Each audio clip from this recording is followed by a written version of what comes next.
தினம் ஒரு தியானம். என் சமூகம் உனக்கு முன்பாக செல்லும். யாத்திராகமம் அதிகாரம் 33 வசனம் 14. மகிமையும் கனமும் அவர் சமூகத்தில் இருக்கிறது. வல்லமையும் மகிழ்ச்சியும் அவர் ஸ்தலத்தில் இருக்கிறது. அவருடைய சமூகத்தில் பரிபூரண ஆனந்தம். உமது சமூகத்தை விட்டு தள்ளாதேயும். உம்முடைய சமூகத்தை விட்டு எங்கே ஓடுவேன் என்றான் தாவீது.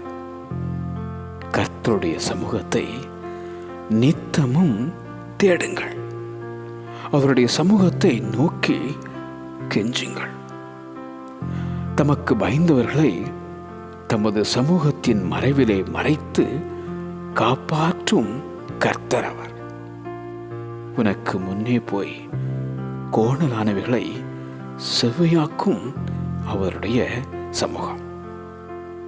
தடைகளை நீக்கி வழிகளை உருவாக்கும் அவருடைய சமூகம். என் சமூகம் உனக்கு முன்பாக செல்லும். என் சமூகம் உனக்கு முன்பாக செல்லும். ஆமென்.